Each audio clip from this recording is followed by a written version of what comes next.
بسم اللہ الرحمن الرحیم۔ السلام علیکم دوستو، دنیا بھر کی خبروں میں آج آپ سنیں گے، لیکن اس سے پہلے اگر ہو سکے تو لائک اور سبسکرائب کا بٹن ضرور دبا لیں۔ شکریہ۔ یمن کے حوثی مجاہدین نے اسرائیل کو غزہ کی ناکہ بندی ختم کرنے کے لیے 4 دن کی مہلت دے دی ہے۔ غزہ جنگ بندی کے پہلے مرحلے کا اختتام گزشتہ ہفتے دوستو ہوا تھا، جس کے بعد اسرائیل نے جنگ بندی میں عارضی توسیع کا یک طرفہ اعلان اس شرط پر کیا تھا کہ حماس جنگ بندی کا دوسرا مرحلہ شروع کیے بغیر مزید قیدی رہا کرے۔ حماس کی جانب سے انکار پر اسرائیل نے غزہ میں کھانے پینے سمیت ہر قسم کے سامان کا داخلہ روک دیا تھا۔ غزہ کی پٹی میں تمام امدادی سامان کی ترسیل کو روکے ہوئے دوستو 6 دن گزر چکے ہیں، تاہم اب یمن کے حوثی مجاہدین نے دھمکی دیتے ہوئے کہا ہے کہ اگر اسرائیل نے 4 دن کے اندر غزہ میں امداد کا داخلہ نہ کھولا تو وہ اسرائیل کے خلاف اپنی بحری کارروائیاں دوبارہ شروع کر دیں گے۔ یاد رہے دوستو کہ حوثی جو مغربی یمن کے بیشتر حصے بشمول دارالحکومت صنعا پر قابض ہیں، انہوں نے غزہ جنگ کے دوران فلسطینیوں کے ساتھ یکجہتی کے اظہار کے طور پر کئی حملے کیے تھے۔ نومبر 2023 سے اس گروپ نے بحر احمر میں 100 سے زائد حملے کیے ہیں، جن میں تجارتی اور فوجی جہازوں کو نشانہ بنایا گیا اور اسرائیل کی طرف میزائل اور ڈرون داغے گئے۔ حوثی مجاہدین نے اسرائیل اور حماس کے درمیان جنگ بندی معاہدے پر عمل درآمد کی صورت میں اپنے حملے محدود کرنے کا اعلان کیا تھا۔ یوکرین کے مشرقی علاقے میں روسی فضائی حملے میں 11 افراد مارے گئے اور 30 زخمی ہو گئے۔ روس کی جانب سے یوکرین میں توانائی کی تنصیبات کو دوستو نشانہ بنایا گیا ہے۔ حملے کے باعث شہریوں اور دفاع کے لیے ضروری ہتھیاروں کی فیکٹریوں کو بجلی کی فراہمی متاثر ہوئی۔ دوسری طرف امریکہ کا کہنا ہے کہ صدر ٹرمپ جلد از جلد یوکرین جنگ کے خاتمے کے لیے پرعزم ہے۔ تمام فریقوں کو پائیدار امن کے لیے اقدامات کرنے چاہیے۔ بلی کے خواب میں چھیچھڑے امریکی صدر نے ایران کو مذاکرات کے لیے آمادہ کرنے کے لیے لاٹھی اور گاجر کا استعمال کا نسخہ آزمانے کی کوشش کی۔ صدر ٹرمپ نے اپنے ایک بیان کا حصہ ایران کے ساتھ معاہدے کی امید کے لیے وقف کیا اور دوسرا حصہ اختلاف رائے کی صورت میں ممکنہ نتائج کے بارے میں خبردار کرتے ہوئے دھمکیوں کے لیے استعمال کیا۔ صدر ٹرمپ کا کہنا تھا کہ ہم ایران کے ساتھ آخری مرحلے تک پہنچ چکے ہیں اور اب ہم ایران کو جوہری ہتھیاروں کے حصول کی اجازت نہیں دے سکتے۔ امریکہ میں ٹرمپ کے صدارتی انتخابات جس میں اسے جو بائیڈن سے شکست کھانا پڑی تھی، اس وقت اس نے امریکی انتخابات کو دھاندلی زدہ قرار دیتے ہوئے کہا تھا کہ اگر وہ حکومت میں ہوتے تو ایران ان سے 1 مہینے میں معاہدہ کر لیتا۔ امریکی صدر نے دعویٰ کیا تھا کہ پابندیوں کی واپسی اور نام نہاد زیادہ سے زیادہ دباؤ کی پالیسی کا نفاذ ایران کو بھیک مانگنے پر مجبور کرے گا اور ایران طویل معاہدے تک پہنچنے کے لیے مذاکرات کی میز پر آ جائے گا۔ اس کے بعد وائٹ ہاؤس میں اپنی موجودگی کے آخری مہینوں میں اس نے کہا تھا کہ اگر وہ الیکشن جیت گیا تو ایران بہت جلد اس سے رابطہ کرے گا۔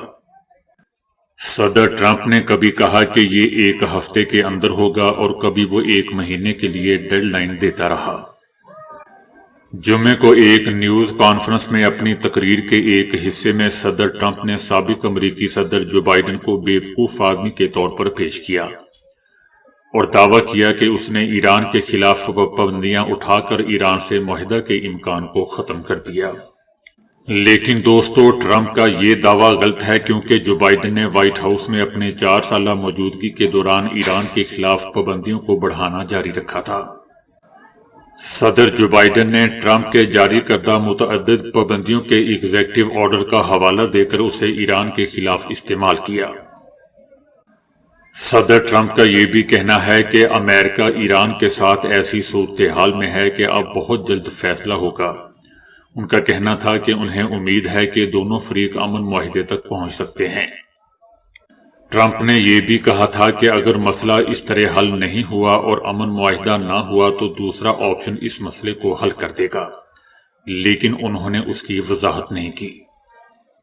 اپنی پہلی صدارت کے دوران صدر ٹرمپ نے ایران کو معاشی اور پروپیگنڈا دباؤ کے تحت مذاکرات کی میز پر لانے کی بھرپور کوشش کی۔ تاہم اب جبکہ اس نے وائٹ ہاؤس کے پرانے کرایہ دار جو بائیڈن کی جگہ لے لی ہے تو ابھی تک اس کے تمام دعوے غلط ثابت ہوئے ہیں۔ ایران اور امریکہ کے مابین ابھی تک کوئی بات چیت نہیں ہو سکی۔ 6 سال پہلے اسلام آیت اللہ خامنائی نے صدر ٹرمپ کی ان دھمکیوں کے جواب میں جس میں اس نے یورپ سے کہا تھا کہ ایران پابندیوں کی وجہ سے نابود ہو جائے گا، کہا کہ بلی کے خواب میں چھیچڑے، ایسا لگتا ہے کہ ٹرمپ بدستور نیند کے عالم میں ہے اور مسلسل ایسے خواب دیکھ رہا ہے جس میں اسے ہر طرف چھیچڑے ہی چھیچڑے نظر آ رہے ہیں۔ حکومت پاکستان نے غیر قانونی طور پر مقیم غیر ملکیوں کی وطن واپسی کی ڈیڈ لائن میں توسیع نہ کرنے کا فیصلہ کیا ہے۔ غیر قانونی طور پر مقیم غیر ملکیوں اور افغان سٹیزن کارڈ ہولڈر کی پاکستان چھوڑنے کی ڈیڈ لائن 31 مارچ ہے، جس میں توسیع نہیں کی جائے گی۔ اس تاریخ کے بعد غیر قانونی طور پر مقیم غیر ملکیوں کے خلاف قانونی کارروائی کی جائے گی اور ایسے افراد کو گرفتار کر کے ملک بدر کیا جائے گا۔ حال ہی میں 4 مارچ 2025 کو بنو کینٹ خودکش حملے میں فتنہ خارج کے 16 تقریب کار ہلاک ہوئے تھے۔ ہلاک خوارجوں میں افغان تقریب کار بھی شامل تھے اور اس حملے کی منصوبہ سازی افغان سرزمین پر کی گئی تھی۔ امریکی ایف بی آئی نے ایک امریکی فوجی کو گرفتار کیا ہے جس پر چائنا میں مقیم افراد کو خفیہ معلومات فروخت کرنے کا شبہ تھا۔ ایک ڈیوٹی پر مامور آرمی سپلائی سارجنٹ جو واشنگٹن میں ایک فوجی اڈے پر تعینات ہے، اس پر الزام ہے کہ انہوں نے امریکی حکومت سے لی ہوئی خفیہ ہارڈ ویئر ڈرائیوز اور کمپیوٹر چائنا میں نامعلوم افراد کو فروخت کی۔ ان چوریوں کا آغاز جولائی 2024 میں ہوا اور اس کے نتیجے میں غیر قانونی سامان کے بدلے کم از کم 15,000 امریکی ڈالر کی ادائیگی ہوئی۔ فرد جرم کے مطابق غیر قانونی طور پر سازش کی تاکہ دستاویزات، تحریری تصاویر، آلات، سامان اور معلومات جو امریکہ کے قومی دفاع سے متعلق ہیں ایسے افراد کو دیں جو وصول کرنے کے حقدار نہیں تھے۔ ایف بی آئی نے الزام لگایا ہے کہ وہ امریکی فوج کی آپریشنل صلاحیتوں، خاص طور پر امریکی فوجی ہتھیاروں کے نظام سے متعلق حساس فوجی معلومات اکٹھا کرتا تھا اور اسے نومبر 2021 سے دسمبر 2024 کے درمیان رقم کے بدلے ان کو فروخت کرتا تھا۔ امریکی صدر ٹرمپ نے کہا ہے کہ وہ نیٹو اتحادیوں کا ہرگز دفاع نہیں کریں گے جب تک وہ اپنی سیکیورٹی پر مناسب اخراجات نہیں کرتے۔ صدر ٹرمپ کا کہنا تھا کہ یہ عام فہم بات ہے کہ اگر وہ ادائیگی نہیں کرتے تو میں ان کا دفاع ہرگز نہیں کروں گا۔ صدر ٹرمپ کا کہنا تھا کہ وہ کئی سالوں سے اسی موقف پر قائم ہے اور اپنی سابقہ صدارت کے دوران بھی نیٹو اتحادیوں کو یہ باور کروایا تھا۔ میرے دباؤ پر نیٹو ممالک نے دفاعی اخراجات میں اضافہ تو کیا لیکن یہ ابھی بھی ناکافی ہیں۔ صدر ٹرمپ کا کہنا تھا کہ نیٹو اتحادی ان کے دوست ہیں مگر ہمیں خدشہ ہے کہ اگر امریکہ کو کسی بحران کا سامنا کرنا پڑا تو فرانس سمیت کچھ ممالک امریکہ کا دفاع کرنے میں ہچکچاہٹ کا مظاہرہ کریں گے۔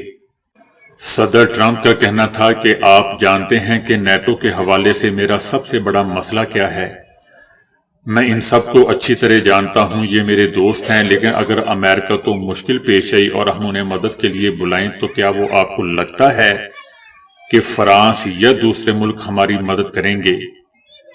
انہیں کرنا چاہیے لیکن مجھے یقین نہیں ہے۔ دوستو، یاد رہے کہ 9/11 حملوں کے بعد نیٹو نے پہلی اور واحد اجتماعی دفاعی معاہدے آرٹیکل 5 کو فعال کیا تھا جس کے نتیجے میں نیٹو کی سب سے بڑی فوجی کارروائی افغانستان میں کی گئی جہاں فرانسیسی فوج بھی شریک تھی۔ صدر ٹرمپ نے نیٹو کے حوالے سے کہا کہ یہ اتحاد ممکنہ طور پر مفید ثابت ہو سکتا ہے لیکن تب تک جب تک کہ اخراجات کا مسئلہ حل نہ ہو۔ ان کا کہنا تھا کہ یہ ہمیں تجارت میں نقصان پہنچا رہے ہیں۔ صدر ٹرمپ کے نیٹو مخالف بیانات دوستو اس اتحاد پر ان کے درینہ تحفظات کی عکاسی کرتے ہیں، لیکن یہ ایسے وقت میں سامنے آ رہے ہیں جب مغربی ممالک میں صدر پوٹن کے ساتھ ان کے تعلقات میں تشویش بڑھ رہی ہے، جو نیٹو کو ہمیشہ اپنے لیے خطرہ تصور کرتے رہے ہیں۔ فرانسیسی صدر میکرون نے صدر ٹرمپ کے اس بیان پر اپنے رد عمل میں کہا ہے کہ صرف فرانس ہی نہیں بلکہ تمام یورپی ممالک افغانستان میں امریکی افواج کے ساتھ کھڑے تھے اور کندھے سے کندھا ملا کر کھڑے تھے، اور جب امریکہ نے افغانستان چھوڑنے کا فیصلہ کیا تو انہیں پیشگی اطلاع تک نہیں دی گئی۔ ہم وفادار اور مخلص اتحادی ہیں لیکن امریکہ نہیں۔ امریکی صدر ٹرمپ نے یوکرین کے صدر سے جھگڑے اور امداد بند کرنے کے بعد روس کو بھی بڑے پیمانے پر پابندیوں کی دھمکی دیتے ہوئے کہا ہے کہ دونوں فریقین امن معاہدے کے لیے مذاکرات کریں۔ صدر ٹرمپ کا کہنا تھا کہ روس اس وقت حقیقی معنوں میں یوکرین کو میدان جنگ میں کچل رہا ہے، اور جب تک جنگ بندی نہیں ہوتی اور دونوں فریقین امن معاہدے پر تیار نہیں ہوتے، اس وقت تک روس پر بینکنگ اور ٹیرف سمیت بڑے پیمانے پر پابندیاں عائد کرنے پر غور کر رہا ہوں۔ انہوں نے سختی سے پیغام دیا بلکہ خبردار کیا کہ روس اور یوکرین فی الفور مذاکرات کی ٹیبل پر آ جائیں، اس سے پہلے کہ دیر ہو جائے۔ روس پر امریکہ کی ممکنہ پابندیوں میں دوستوں تیل اور گیس سے حاصل ہونے والا سرمایہ محدود کرنے سمیت روس کی تیل کی برآمد پر $60 فی بیرل کا کیپ لگانا بھی شامل ہے۔ دوسری جانب روس کی فورسز نے یوکرین کے ہزاروں فوجیوں کو گھیرے میں لے لیا ہے جنہوں نے گزشتہ سال روسی علاقے کرسک میں تباہی مچا دی تھی۔ شاید اب اس اقدام سے یوکرین امن مذاکرات کے لیے تیار ہو جائے۔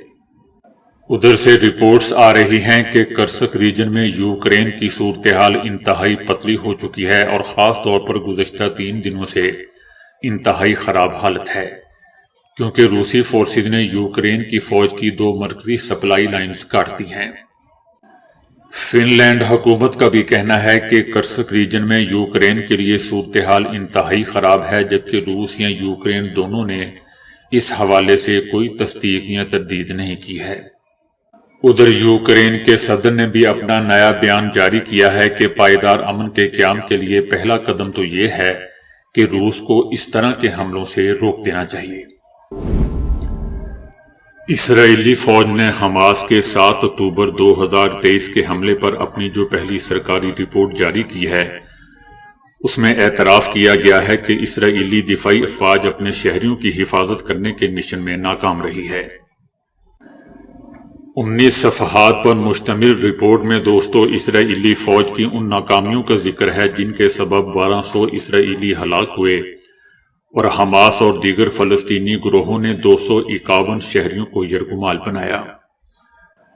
اس رپورٹ میں کوئی ڈرامائی انکشافات تو نہیں کیے گئے، لیکن اس کے باوجود اسرائیلی فوج اس بات کا اعتراف کرتی ہوئی نظر آ رہی ہے کہ اس کو حماس کے ارادوں کا ادراک نہیں ہو سکا اور ان کی طرف سے اس عسکری گروہ کی صلاحیتوں کو نظر انداز کیا گیا۔ رپورٹ میں یہ بھی کہا گیا کہ فوج نے غزہ کی طرف سے اسرائیل کو درپیش سیکیورٹی خدشات کو ترجیح نہیں دی، اور یہ کہ ان کی پہلی ترجیح ایران اور حزب اللہ تھی۔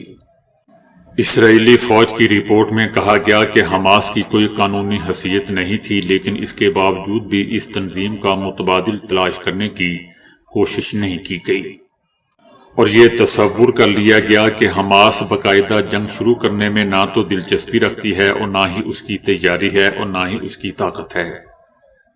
رپورٹ میں کہا گیا کہ سن 2018 کے بعد سے منظر عام پر آنے والے شواہد اس بات کی بھی گواہی دیتے تھے کہ اسرائیل، امریکہ، برطانیہ اور دیگر ممالک کی جانب سے کالعدم قرار دی گئی تنظیم حماس کوئی بڑا منصوبہ تو بنا رہی ہے، لیکن اسے غیر حقیقی یا ناقابل عمل تصور کیا گیا تھا، کیونکہ اس وقت یہی سوچا گیا تھا کہ یہ حماس کے کثیر المدتی ارادے ہیں اور کوئی ایسا فوری خطرہ نہیں جس پر کارروائی کی جائے۔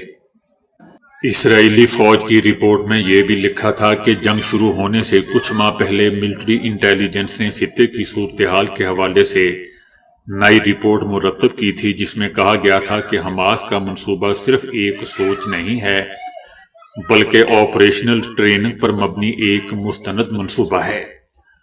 تاہم یہ رپورٹ ملٹری انٹیلیجنس کے سینئر حکام کے علم میں نہیں لائی گئی تھی۔ رپورٹ میں دوستو ایسے بہت سے عوامل کا بھی ذکر کیا گیا جس کے سبب اسرائیلی فوج سے حماس کے ارادوں اور خطرات کو جانچنے میں غلطی ہوئی۔ وقت کے ساتھ ساتھ حماس کے حوالے سے انٹیلیجنس کے اندازوں اور حقیقت کے درمیان ایک بڑا خلا پیدا ہو گیا۔ رپورٹ میں اس بات کی بھی نشاندہی کی گئی کہ اسرائیلی فوج نے اپنے دشمن کو دنیا کو دیکھنے کے نظریے، کلچر، مذہب، زبان اور تاریخ کو سمجھنے میں کوتاہی برتی۔